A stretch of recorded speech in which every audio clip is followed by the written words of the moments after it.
Hello, BookTube. Welcome to Lizzie Faye Loves Books. I'm Elizabeth, and it is day 2 of March Mystery Madness, March the 2nd, 2018, and I think I may end up doing a video every day in March between telling you about what I'm reading and giving you some mystery recommendations, and I might even vlog a little bit. I don't know.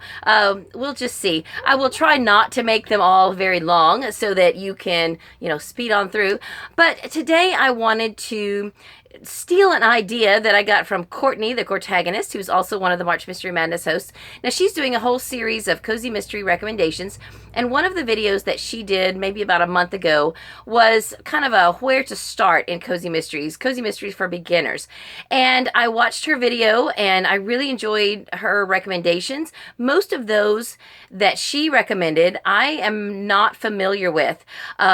And I got to thinking, since her and I are decades apart in age, where someone my age might start with cozy mysteries might be different than where someone her age would start with cozy mysteries. Now, I started reading cozy mysteries at least 15, well, maybe 10. I don't know, somewhere in there. I don't know. I wasn't on BookTube. I wasn't on Goodreads. At least 10 years ago was when I started reading cozy mysteries. And the very first series that I read was recommended to me by my sister. And at the time, there wasn't even really a subgenre called cozy mysteries. At least I wasn't aware of it. And after I started this series, then I started noticing that there were other series popping up that had different themes, that were more fun, that were not as graphic, and didn't have a lot of bad language and things like that. So that's when I started noticing after I started reading this first series. And I tell you, when I started it, then I just binged on the whole series and caught up to date. And I have stayed up to date on this series. So what it is the Hannah Swensen Baking Mysteries by Joanne Fluke. Now, Joanne Fluke is really a fun author. She has some great characters. Not only is Hannah a very strong female protagonist, her mom is also a very strong character and just a lot of fun. She has 2 sisters that are also wonderful. She has 2 male friends, and there's a bit of a love triangle throughout the series, but really it's more of just a friend triangle. She does date both of them on and off, and they are both aware that she goes out with both of them, and they're all friends. And I don't want to give you spoilers because later on in the series, there is a wedding, and so it's better not to read this series out of order. What I have told people is that you should really start with the first one, maybe even the first 3 in order as more of the characters are introduced, because we don't meet her younger sister until the second book. But then really from like books 3 to 14 or 15, those could go in any order. But once you get to Cinnamon Roll Murder, I believe it was either that one or the one right before it, there's a pretty big cliffhanger, and then everything starts to kind of unfold and go from there. So anyway, there is a brand new one out that I did not expect to have in my hands. I believe the release date was the 27th. I've been on hold for it, like a pre-order from our library, for quite a while, and I'm like 38th or 39th. But I was at my local library yesterday, and they have a shelf of, new releases, and this was just sitting there. And I picked it up, and I went to the desk, and I said, how is this just sitting here? I'm like 38 on the list, and there's probably a lot more after me. I would have thought that when they got it in, it would have gone out to the first person, but I guess that's not how they do it. They set it on the shelf and let someone pick it up. She said, well, you won't be able to renew it, but, you can go ahead and take it. So I was like, okay. I probably will end up listening to this on audio, and I may not read it in print just because I've listened to all of them on audio. But since I had the opportunity to put it in my hand, I thought I would. This is Raspberry Danish Murder. This is book 20 something. I think 21, 22, something like that. And I'm completely caught up until now, and I love the series. It is about like I said, Hannah Swensen, who is a cookie baker. She has a cookie shop, and the wonderful thing about these books is that they are full of recipes, and not just a few at the end. At the end of a lot of chapters, there are maybe 2 or 3 recipes. Well, maybe not 2. There's at least, I don't know, I would say about every 3rd chapter there is at least 1 recipe, and sometimes 2. And then there is also a cookbook. I should have brought it in here, but I didn't. It was put out after about the 14th book. So it has, I believe, all of the recipes from the first 13 or 14 books in that one cookbook, and it's really good. So if you want to, just for fun, I will link below a video I did for the very first March Mystery Madness, and the thumbnail is a plate of cookies, and I made a batch of mystery cookies, which is, the recipe is from one of these books, and it has a secret ingredient. And so in the comments, different people were trying to guess what the secret ingredient was, and I don't know if I ever said in that video. I said it later on a video of what the secret ingredient was, but it's a mystery. You can eat those cookies and not know what the mystery ingredient is, because it's something you would never think to put in a cookie. So I'll link that video down below if you're interested in seeing that, and just, you know, get an idea of some of the recipes that are in this series. So I didn't mean to go on that long. I wanted to make this video kind of a short. So let me go through a few others. I have a total of 5 series to recommend that would be good places to start with Cozy Mysteries. And the Hannah Swensen Baking Mysteries is the first one. Now, probably another, I would say a classic Cozy Mystery series that was being written before Cozy Mysteries were ever a thing is the Cat Who series by Lilian Jackson Braun. Now, I understand that the last few of these were written maybe by a ghostwriter. They have her name on them, but either she was already too ill to really write, or she had already passed on at the time that they were, I don't know. Sarah from Not Just Romance Novels, she knows, I think, which ones are which, because she's rereading the series right now. This is about a man, James Quilleran, who is of Scottish descent, I believe, and he lives in, I think, is it Minnesota or Michigan? Oh my goodness, it's one of those northern M states. And you need to get through at least the first 5 books before you then get established with kind of the rest of the series, because he lives in a bigger city when the series first starts, but somewhere in the 3rd or 4th book, he inherits an estate, but he, in order to inherit that estate, he has to go and live there, which is up north in a more rural area, and it's just very quaint. But in the first book, he inherits a cat from a murder victim, and this cat is amazingly smart, and the cat is really the main character in this series. He is a legitimate cat detective, because Quilleran would not be able to figure out these mysteries. Now, Quilleran is pretty smart. He's a journalist, and then eventually he's kind of a retired journalist, or semi-retired, after he moves up north. But his cat, Coco, is just amazing. He's really an incredibly what's the word? Receptive? I don't know. I can't think. He's just a really smart cat. And then in the second book, Quilleran inherits a second cat who is really just kind of a sidekick. She doesn't seem to have any special ESP type powers. She's just a really sweet cat, and her name is Yum Yum. Now, Coco and Yum Yum are actually nicknames for much more difficult names, and I won't even attempt to say them right here. I have listened to most of these on audio, but it's been a little while, and this is the next one that I need to read. The first one is called The Cat Who Could Read Backwards, or The Cat Who Read Backwards, something like that, and it's really good. So this series was written from, I want to say it started in maybe the 60s and goes on up into the 80s or 90s, so it spans quite a bit of time, and there's over 20 in the series. This is, I think, 21 or 22, something like that, and I've got 4 or 5 more to read. My husband and I have both been enjoying this series.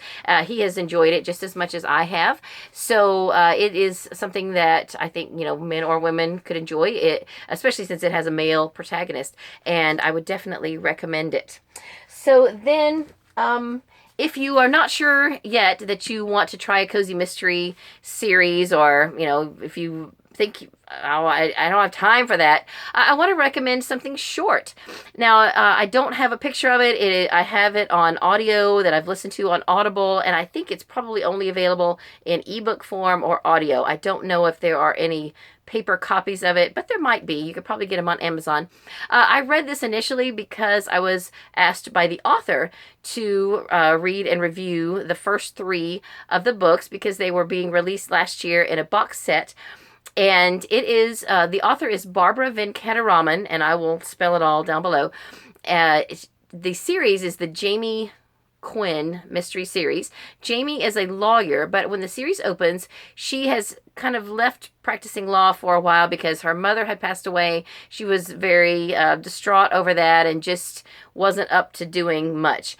But she is pulled back into legal drama because a relative of hers is accused of murder. And the relative happens to be a special needs, I think he's a nephew or cousin or something like that. And I thought that I love that there was a special needs character because my daughter has autism, and I thought it was very well done. And part of the reason I'm mentioning it, not only was it good, it was super short, and it's almost like a novella. The very first one is called Death by Didgeridoo, so what a great title. And if you don't know what a didgeridoo is, it is, I believe, an Aborigines musical instrument originating in Australia. And so the main character, Jamie, is kind of pulled back into helping her relative with this case. Now, she is not, I believe she's not a criminal lawyer, so she enlists the help of some other people, but she's kind of a reluctant lawyer at this point. But the audiobook was only about 2 hours, so it is a very quick read that you wouldn't have to invest much time in at all, just to kind of see if it's something you would enjoy. And if you enjoy it, then the next book is only about 3 hours. I think not even quite 3 hours. And then the third book is a little bit longer, and all are really good. I enjoyed them thoroughly. They are on Audible. I believe they're available as a box set, which would probably be a better value. And I definitely recommend them. I apologize that I can't show you a picture, but like I said, I will spell it out down in the description below, and all of these. Okay, now, so you might think, you might say, well, I really kind of like paranormal stuff, but I think I might want to try cozy mystery. Well, there are a lot of paranormal themed cozy mysteries. Now, I am not really big on paranormal and supernatural, but I had heard this series recommended, and I thought I wanted to give it a try. And it turns out I would actually describe this as paranormal light because it has just a little bit of a paranormal aspect, but it's just super cute. This is the Aunt Dimity series by Nancy Atherton. There are quite a few in the series. I have only read 5. This first one is called Aunt Dimity's Death. And in this book, we learn a little bit about who Aunt Dimity is, and we learn that she died. And our main character, Lori, is, I believe, a niece of Aunt Dimity. And Lori, when the series opens, is kind of down on her luck. I believe she's just been divorced, and she's just, is just not having a very good life at the moment. And she finds out that she is inheriting Aunt Dimity's English cottage. And so she goes to England. I believe she's from the United States. She goes to England, and I don't know if she's required to move into the cottage and live there for a time, or if she just goes to kind of wrap things up or what. I don't know. She ends up staying, and Aunt Dimity is able to communicate with her through something that's in the cottage. And it is just really cute. Now, Aunt Dimity herself is not a very big character in the book, but I think she does get more involved in things as the series goes along. It's just that she is able to kind of, communicate with Lori and give her some clues to things that are happening and to the murder mysteries and things like that. So it's just a really cute book. There are times when Lori gets a little frustrating with some of her thoughts. It's like, oh, come on. What are you thinking? But overall, I think it's an adorable series. And even though I don't generally like ghost stories, Aunt Dimity is a ghost that I think I wouldn't mind meeting. And then the last series I want to recommend is, if you like something really, really super cozy to the point that it's not even a murder mystery, I want to recommend the Morning Shade mystery series by Lori Copeland. Now, this is really from a subgenre of a subgenre. There are quite a few Christian-based or Christian-themed cozy mystery series, and I have read a few, and I want to read them all. I don't make any secret of the fact that I am a Christian, but this is one of those that you could read even if you don't want anything to do with Christianity. I think you could read this and not be put off by it. It's just that this series is about an author, and she happens to be a Christian author. So when there's problems and things go wrong, she mentions that, she's leaning on God for help and for the answers and things like that. So that's about the extent of the Christianity that is brought out in this book. Now, this is book 3. I have read all 3 of them. There's only 3, and I don't think there's going to be any more. I wish there would be.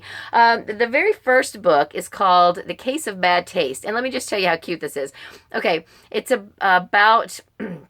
The mystery that they're doing is that someone is breaking into people's houses and rearranging their furniture and putting up better decor. So it's kind of the interior design police. I don't know. But it's frustrating because they don't know who's doing it. And of course, some people are like, well, how dare somebody come in my house and rearrange things? But then they end up liking how it's rearranged, and they kind of enjoy the new decor. So it's just super cute, super fun. Lori Copeland is a Christian author, and she has written a lot of other types of books. And as far as I know, this is her only mystery series. This is where I started with her, and I'm reading some of her other works now.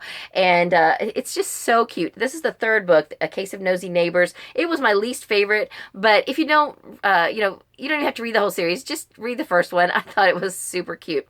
And also, with this in mind, if you would be interested in me doing a video about other Christian cozy mysteries, then let me know. I've been kind of thinking about that, because it's really kind of a subgenre of a subgenre, and there are quite a few of them out there.